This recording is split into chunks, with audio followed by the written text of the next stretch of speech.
अ very good morning students. आज हम अपना नया चैप्टर शुरू कर रहे हैं, chapter number 4 of history, that is tribal communities and colonialism. ठीक है, इसे आज हम पढ़ेंगे। India is a land of grand cultural coexistence and fusion of people of diverse ethnic stocks. जो भारत है वो एक बहुत बड़े सांस्कृतिक और जो अलग अलग जाति के जो लोग हैं उनसे मिलकर ये बना है।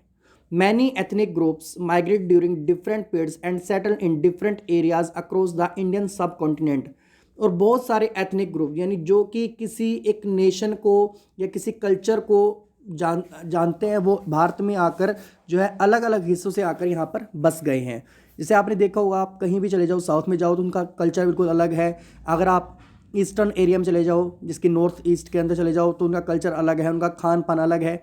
अगर आप वेस्ट में जाते हो, गुजरात में, तो उनकी भाषा अलग है, उनका खान पान अलग है। तो यानी हर जगह पे है। और ये सभी जब लोग भारत में आकर बस गए तो इन्हें हम बोलते हैं एथनिक, डिफरेंट एथनिक ग्रुप्स। ठीक है, देखिए, prior to their arrival several communities were already living in this country. इन सभी लोगों के आने से पहले भी यहाँ पर बहुत सारे जो दूसरे जो लोग हैं, समुदाय के लोग हैं, वो यहाँ पर इस देश में रहा करते थे। In modern parlance for all such communities we use the term tribal और आदिवासीज। और आज के इस आधुनिक उसमें युग में इन सभी समुदायों को हम क्या नाम देते हैं? ट्राइबल, जनजाति लोग या फिर आदिवासी लोग। This community have their own system of administration of justice and government, socio political institutions, custom, practices and lifestyle. और इन्हीं सभी समुदायों का अपना एक जो है वो अलग से न्याय करने की व्यवस्था है, अपनी इनकी खुद की सरकार है, इनके खुद के सामाजिक और राजनीतिक जो संस्थाएं हैं, इनके रीति रिवाज अलग हैं, इनके जो लाइफस्टाइल है वो बिल्कुल ही अलग है। They resided in remote inaccessible highlands and desolate land. ये बहुत ही रिमोट यानी बहुत दूर दराज के इलाकों में रहते हैं, ऐसी जगह पे रहते हैं जहाँ पर दूसरे लोगों का पहुँचना बड़ा मुश्किल होता है। और ये डेसोलेट लैंड्स, फॉरेस्ट में रहते हैं, जिसकी जहाँ पर जो है मतलब कि वहाँ पर कुछ भी नहीं है, सिर्फ जंगल जंगल है, वहाँ पर रहते हैं। With the advent of the British the situation underwent a dynamic change. परंतु जब अंग्रेज यहाँ पर आए तो इनकी स्थिति में अचानक एक बहुत ज़्यादा सुधार आया। ठीक है ना, चेंज आया, सुधार नहीं, बहुत बड़ा चेंज आया। You will read in this chapter what the life style of tribal was, how it was affected by the British rule and what the responsive of tribals were towards the changes.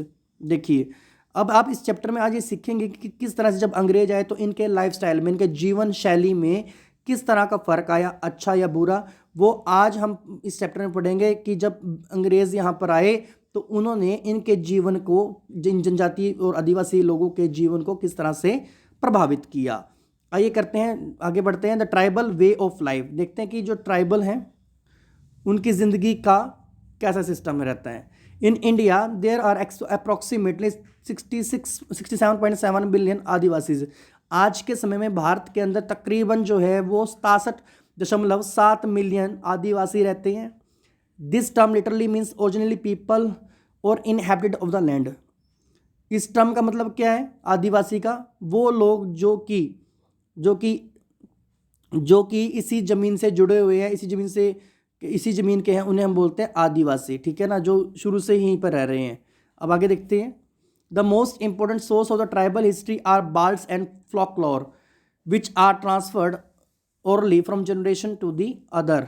देखिए, इस जो ये आदिवासी जो इतिहास है, इसका सबसे मुख्य स्रोत क्या है? बाल्ड्स एंड फ्लोकलोर, यानी लोक साहित्य है। और जो बातें इन्होंने सुनी है एक दूसरे से, वो इसका एक बहुत बड़ा महत्वपूर्ण सोर्स है, जो कि एक जनरेशन से दूसरी जनरेशन में इन्होंने ओरली यानी बोल के बताया कि आपके जो पूर्वज थे वो ऐसे थे, वो ये किया करते थे, वो ऐसे किया करते थे। तो आगे जो अगली जनरेशन आई उसने भी अपनी जनरेशन को बताया कि हमारे जो बुजुर्ग थे वो कैसे रहा करते थे, क्या खाया करते थे, कैसे सांस्कृतिक जो भी रीति रिवाज थे वो क्या फॉलो करते थे। ठीक है, इसके अलावा government documents, individual peasant petitions और administrative producing inquiry commission report and their judgement also serve as an important source of tribal history of India.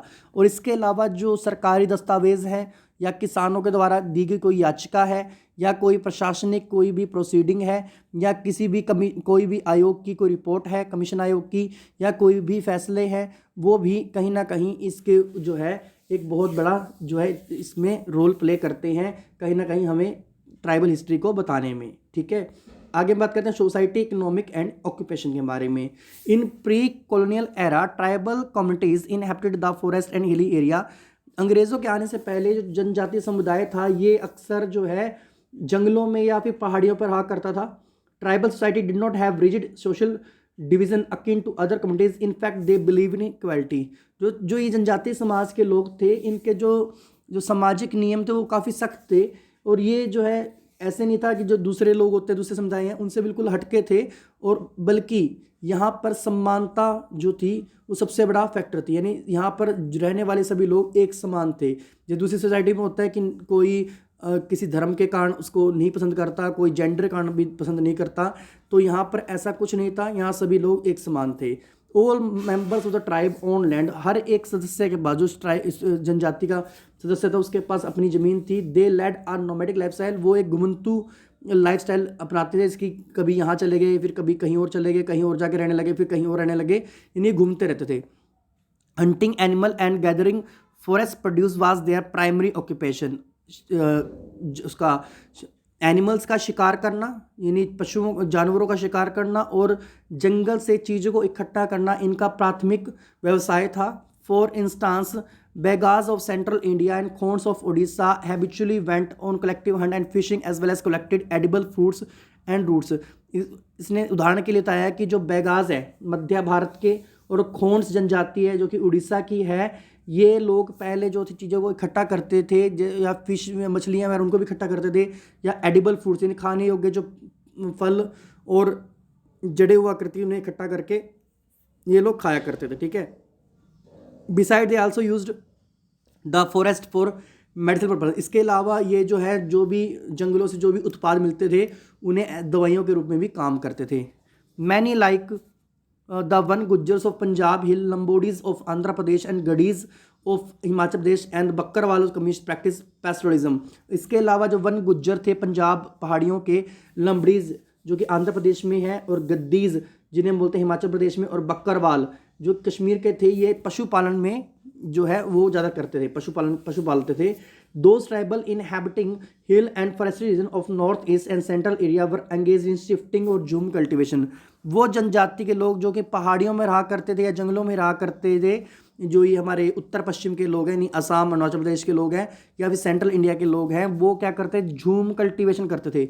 यानी कि झूम कल्टिवेशन वही होता है, शिफ्टिंग कल्टिवेशन होता है कि एक जगह पे कभी खेती कर ली, जब वहाँ पे लगा कि अब यहाँ पे फसल अच्छी नहीं हो रही तो दूसरी जगह पर भी जाकर वो अपना जो है वहीं पर ही अपनी खेती किया करते थे, ठीक है। To allow the sun to reach the ground the cultivator burn the vegetation on land and cut the tree tops. देखिए क्योंकि जंगलों में रहा करते थे इसलिए कि सूर्य की रोशनी नीचे तक पहुँचे, ये लोग क्या करते थे, ये लोग जो आसपास के जो वेजिटेशन है, यानी जो फसलें वगैरह हैं, जो आसपास का जो भी वेजिटेशन है, जो भी वनस्पति है, उसको ये लोग जला दिया करते थे। और जो ऊपर जो पेड़ होते हैं ना, पेड़ के ऊपर ट्री टॉप होता है जहाँ पे वो एक छतरी सी बनती है पेड़ की, तो उसको ये काट दिया करते ताकि जो सन की रोशनी है ना वो नीचे तक पहुँच सके, ज़मीन तक, ठीक है। They use the ash to fertilise the land and scatter the seed on the land furrowed by hoe. ये लोग जो है ना मैदान को जो है ज़मीन को उपजाऊ बनाने के लिए राख का यूज़ करते थे। जो जलाते थे ना वनस्पति को, उसकी जो राख होती थी उसे ऐसे खाद का तरह यूज़ करते थे, उसे वहाँ पर डाला करते थे और उसके ऊपर फिर बीज फेंक दिया करते थे। और उसको ना जो हो में से था कसी, जो कसी देखिए आपने घर में, उस कसी के द्वारा फिर ये जो है उसको फरो करते थे, यानी उसमें जो है क्यारियाँ बना देते थे छोटी सी। After the harvest land was left fallow for seven year. उसके बाद जब फसल पक जाती है तो उसके बाद ये कई कुछ सालों के लिए उस ज़मीन को जो है वो खाली छोड़ दिया करते थे। Besides, some tribal groups did odd jobs like carrying loads, constructing roads and working in the field of peasants. इसके अलावा कुछ जनजाति के लोग देखो कुछ खेती करते थे, कुछ पशु पालते थे, तो कुछ ट्राइबल जो ग्रुप है वो और हटके काम किया करते, जैसे कि वो बोझा उठाया करते थे या सड़कें बनाया करते थे, या फिर जो किसानों जो खेत हैं वहाँ पर उनके साथ काम किया करते थे। Tribal people mostly barter their valuable forest produce for essential commodities.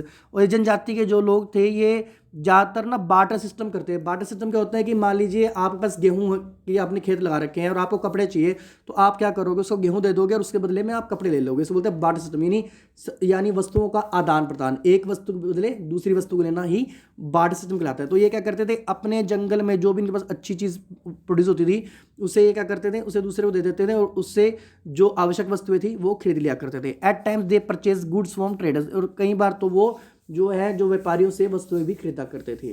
तो आज के लिए इतना ही, इसे ध्यान से पढ़िएगा, समझिएगा, स्टार्टिंग है चैप्टर की, और उसके बाद फिर हम आगे बढ़ेंगे। Thank you so much and God bless all.